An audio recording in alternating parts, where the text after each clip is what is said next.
Good evening, नमस्कार। आज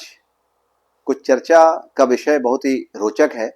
सबसे पहले मैं सवाल के रूप में आपसे पूछना चाहता हूं उन सभी पेरेंट्स से जिनके बच्चे कक्षा नर्सरी से लेके 8वीं के बीच में पढ़ते हैं। क्या आपके बच्चे को इंग्लिश रीडिंग में कोई प्रॉब्लम होती है? क्या आपके बच्चे को हिंदी लिखने और उसको पढ़ने में प्रॉब्लम होती है?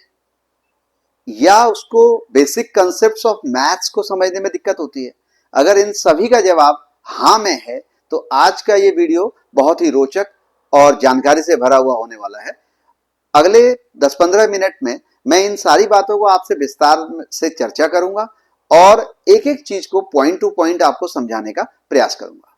सबसे पहले हम बात करते हैं कि जनरली जो आज की बच्चों की प्रॉब्लम आती है वो ये आती है कि अक्सर पेरेंट्स ये कहते नजर आते हैं कि मेरा बच्चा फला फला स्कूल में पढ़ रहा था और 1-2 वर्षों के बाद उनको ये दिखाई पड़ता है कि बच्चे की बेसिक लिखने की एबिलिटी और बेसिक पढ़ने की एबिलिटी बिल्टअप नहीं हो पा रही है।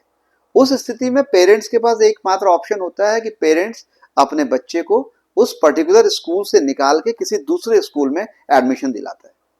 लेकिन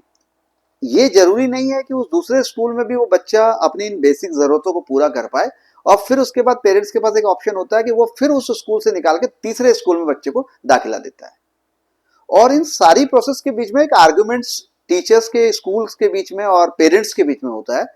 स्कूल अपनी भूमिका में ये कहता हुआ दिखाई पड़ता है कि चूंकि पेरेंट्स कोऑपरेट नहीं करता इसलिए आपका बच्चा नहीं सीख पाया, और स्कूल को पेरेंट्स ये कहता हुआ नजर आता है कि हम अपने बच्चे को स्कूल भेजते हैं, उसके जो फी होती है उसको हम जमा करते हैं और चूंकि हम कामकाजी लोग हैं इतना समय हमको नहीं होता है और यदि हमको खुद ही अपने बच्चे को पढ़ाना होता तो शायद हम स्कूल या कोचिंग में नहीं भेजते। इस तरह से ये डिबेट शुरू होती है और इस डिबेट का कोई अंत नजर नहीं आता है। लेकिन इसमें जो मूलतः सफर करता है वो बच्चा सफर करता है, क्योंकि वो बेसिक ज्ञानार्जन से वंचित रह जाता है और बाद में जब वो बच्चा बड़ा हो जाता है तो वो शिक्षा के मौलिक चीजों को नहीं सीख पाता है।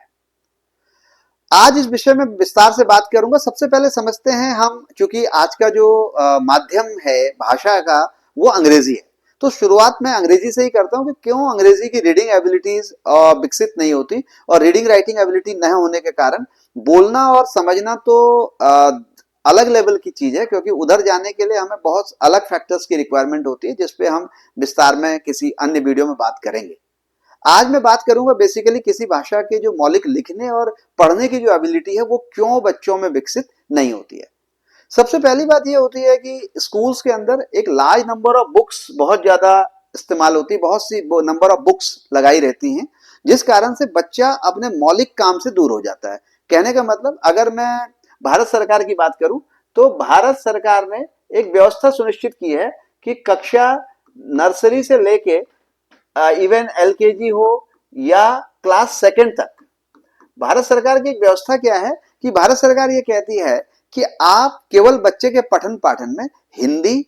अंग्रेजी और गणित के विषय को समाहित कीजिए। गणित में भी कोई बेसिक कंसेप्ट, बड़े क्वेश्चन और सवालों के जवाब और क्वेश्चन के प्रॉब्लम सॉल्विंग या वर्ड प्रॉब्लम जैसी चीज एनसीईआरटी देती नहीं है। वो सिर्फ कुछ पिक्चर मोड और कुछ हल्की फुल्की चीज है जिससे केवल रीडिंग एबिलिटी विकसित होती है, बल्कि कक्षा 2 तक की किताब में केवल गणित की भाषा को समझने का ही काम एनसीईआरटी कर रही है। और चूंकि स्कूल में क्या होता है कि सिलेबस का लेवल बहुत ज्यादा होता है और चूंकि बच्चे को रीडिंग राइटिंग एबिलिटी होती नहीं है तो सारे जो बुक्स होती है उसका जो इंपॉर्टेंस है या उसका जो औचित्य है वो निराधार हो जाता है और बच्चे को उसकी उपयोगिता नहीं मिल पाती है। तो आज इस विषय पे सारी चीजों को हम बात करेंगे कि कैसे, किस तरीके से हम इन चीजों को ठीक कर सकते हैं और कैसे ये सारी चीजें हम अपने बच्चे को दे सकते हैं। ये एक प्रॉब्लम का पार्ट है, तो हम चलिए सॉल्यूशंस की बात भी करते हैं। अंग्रेजी की भाषा की अगर मैं बात करूं तो अंग्रेजी की भाषा में कुछ चीजें होती है जो ये लैंग्वेज के साथ साथ क्या होता है कि हमारे पास ए टू जेड हमारे पास जो होता है, कुछ अल्फाबेट्स हैं जो 26 लेटर्स हैं जिनसे हमारी सारी भाषा बनती है। अब क्या होता है, इसमें 24 हमारे पास कॉन्सोनेंट साउंड्स होते हैं, कॉन्सोनेंट लेटर्स होते हैं जो कॉन्सोनेंट साउंड्स प्रोड्यूस करते हैं, और जो 5 होते हैं वो वावल साउंड्स होते हैं। लेकिन एक बात ये होती है कि उन 5 वावल साउंड्स के अलावा कभी कभी कॉन्सोनेंट साउंड्स भी जो हैं, कॉन्सोनेंट लेटर्स भी जो हैं, वो वावल साउंड्स बनाते हैं। और वर्ड को जब हम बनाते हैं तो उसमें कॉम्बिनेशन ऑफ कॉन्सोनेंट्स और वावल्स का होना बहुत जरूरी होता है, क्योंकि विदाउट वावल कोई भी साउंड क्रिएशन नहीं हो सकती, कोई वर्ड प्रोड्यूस नहीं हो सकता है। लेकिन चूंकि स्कूल्स में हम लोग उस डिटेल्ड वे में नहीं पढ़ते हैं, फोनिक्स के नाम पे कुछ बुक्स तो होती है, लेकिन डिटेल्ड फोनिक्स को हम नहीं पढ़ते हैं। डिटेल्ड फोनिक्स का मतलब ये होता है कि अगर इंग्लिश का वर्ड बी है तो बी क्या करेगा कि बी पर्टिकुलर एक उसको अगर हम हिंदी से कोरिलेट करें, क्योंकि कई बार ऐसा होता है कि हम हिंदी भाषा की महत्ता को इग्नोर कर देते हैं, लेकिन अगर वास्तविक रूप से देखा जाए तो हिंदी और अंग्रेजी की दोनों ही भाषाएं बड़ी कोरिलेटेड होती हैं। और एक महत्वपूर्ण बात यह है कि जब तक हम अपनी मातृभाषा में सहज नहीं होंगे तब तक किसी अन्य भाषा में हम सहज नहीं हो सकते। यह एक व्यवहारिक भाषा का विज्ञान है। अगर मैं बात करूं बी की, तो बी से एक साउंड आता है, या तो ये ब यानी कि हिंदी का ब जैसा साउंड आता है, और ऐसे ही अगर मैं डी की बात करूं तो इससे ड जैसा साउंड आता है, द जैसा साउंड आता है, यानी कि हिंदी और अंग्रेजी दोनों कोरिलेट जैसी ही दिखाई पड़ती है। अब इसके बाद क्या होता है, इस बी या डी या जो भी हमारे कॉन्सोनेंट साउंड्स हैं, कॉन्सोनेंट लेटर्स हैं, इसके साथ कोई वावल साउंड्स जुड़ के वो क्या करता है कि वर्ड बनाने में सहायता करता है। और जहां तक वावल्स के लिए भी रूल्स होता है कि हम वावल्स में क्या है, आपके पास 7 शॉर्ट वावल्स होते हैं, 5 लॉन्ग वावल्स होते हैं और कुछ डिप्थोंग्स होते हैं। ये सारी प्रक्रिया फोनिक्स के अंदर हम इसको विस्तार से पढ़ सकते हैं। एग्जाम्पल से समझेंगे, जैसे कि अगर हम बात करें कि एक एग्जाम्पल से समझने की कोशिश करते हैं, जैसे कि मान लीजिए मैंने लिख दिया ये बी है और बी के बाद ए और डी आ गया, तो ये क्या हो गया, बी चूंकि ब होता है और एड है तो ये बैड हो गया। उसी तरह से अगर यहाँ पे सी होता है, ये कोई वर्ड नहीं है लेकिन इसको समझने की कोशिश करेंगे, अगर ये सी ए डी होता तो ये कैड हो जाता, ये डी ए डी होता तो ये डैड हो जाता, ये एफ ए डी होता तो फैड हो जाता। अगर इस क्रम में हम चीजों को पढ़ने की कोशिश करते तो बच्चे का जो सबकॉन्शियस ब्रेन है वहां तक चीजें पहुंच जाती, और वो इस सीक्वेंस में जा जाके अगर फोनिक्स के कंसेप्ट को बहुत बढ़िया तरीके से वो समझ लेता तो उसकी भाषा की समस्या यानी कि पढ़ने की समस्या और लिखने की समस्या खुद ब खुद खत्म हो जाती। अगर वो बच्चा किसी विशेष परिस्थिति में अगर वो ये नहीं भी कर पाता, अगर किसी ऐसी सिचुएशन में है कि वो किसी वर्ड को नहीं पढ़ पा रहा, मान लीजिए कि एक वर्ड हमने ले लिया और वो वर्ड हमने लिखा, उसका नाम हमने ले लिया, एक वर्ड हमने ले लिया प्रिएम्बल है मान लीजिए, तो प्रिएम्बल वर्ड अगर है, मान लिया जाए कि बच्चा उसको नहीं पढ़ पा रहा है, लेकिन अगर उसका फोनिक्स का कंसेप्ट क्लियर है तो वो पी आर ई को पढ़ के, pre A M B L E को एम्बल, वो उसको प्रिएम्बल कुछ ना कुछ पढ़ लेगा, यानी कि उसकी एक approach building for reading built up हो जाएगी। और जब उसकी अप्रोच बिल्डिंग फॉर रीडिंग तैयार हो जाएगी तो उसी चीज को वो पेन से कागज पे लिखने में भी सक्षम हो जाएगा। तो इस तरीके से अगर हम प्रॉपर वे में अपनी फोनिक्स के कंसेप्ट को क्लियर करें, बनिस्बत उसकी की जगह कि हम बहुत सारी किताबें बच्चे के लिए लगा दें, ऐसी बुक्स होती हैं जिसको बच्चा पढ़ भी नहीं पा रहा है, तो उससे बहुत लाभ होने की स्थिति नहीं आती है। उसी तरीके से अगर हम हिंदी की बात करें तो हिंदी में भी ये सारा कंसेप्ट मात्राओं के रूप में होता है। अगर आज से 10 साल, 15 साल, 20 साल पहले की मैं बात करूं, यानी कि मैं 90s से लेके 2000 के बीच में बात करूं, तो विद्यालयों में हिंदी पढ़ाते समय 12 खड़ी को बहुत महत्व दिया जाता था। 12 खड़ी के अंदर हम क से लेके ज्ञ तक की सारी 12 खड़ियां पढ़ते थे, और उस 12 खड़ी को पढ़ने से क्या होता था कि कहीं ना कहीं हमको शब्द निर्माण में बड़ी सहायता मिलती थी। दूसरा,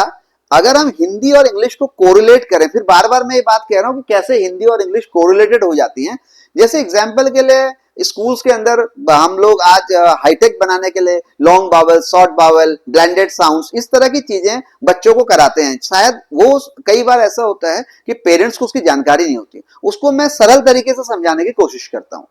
लॉन्ग बावल और शॉर्ट बावल को कंसेप्ट को समझते हैं, ब्लेंडेड और डिप्थोंग पे हम, डिप्थोंग जो है उस पर बाद में जाएंगे, जटिल कंसेप्ट है। हम शॉर्ट बावल्स और लॉन्ग बावल्स को समझते हैं, जो बेसिकली सबसे ज्यादा इंपॉर्टेंट होता है वर्ड फॉर्मेशन के लिए, क्योंकि कॉन्सोनेंट लेटर या कॉन्सोनेंट साउंड से कोई वर्ड नहीं बन सकता जब तक उसमें कोई बावल साउंड का कॉम्बिनेशन नहीं आएगा। तो जैसे कि शॉर्ट बावल की मैं बात करता हूं, जैसे मैंने कहा बुक, अगर मैंने बुक कहा है तो हिंदी के दृष्टिकोण से अगर उसे समझे तो इस बुक में छोटी ऊ की मात्रा लगने वाली है, यानी कि बुक में छोटी ऊ की मात्रा लगी है तो वो शॉर्ट बावल है। उसी तरीके से अगर वो पुट है यानी कि उसमें भी छोटी ऊ की मात्रा लगी है तो वो शॉर्ट बावल है। अब अगर हम लॉन्ग बावल की बात करें, जैसे मैंने कहा बूट, यानी कि ये क्या है, इसको हमने ड्रैग किया, जैसे हिंदी में हम अगर उसको खींच के बोलते हैं तो बड़ा ऊ बड़ी ई लगने वाला है, उसी तरीके से इंग्लिश में भी सेम कंसेप्ट होता है। अगर मैंने बूट बोला है तो इसका मतलब वो लॉन्ग बावल है, यदि मैंने फुट बोला है तो इसका मतलब वो शॉर्ट बावल है, और यदि मैंने हुक बोला है तो वो भी जो है शॉर्ट बावल है, और यदि हमने सूट बोला है तो वो लॉन्ग बावल है। इसलिए लॉन्ग बावल शॉर्ट बावल के कंसेप्ट में बहुत ज्यादा कंफ्यूज होने की आवश्यकता नहीं है। इसको हम अगर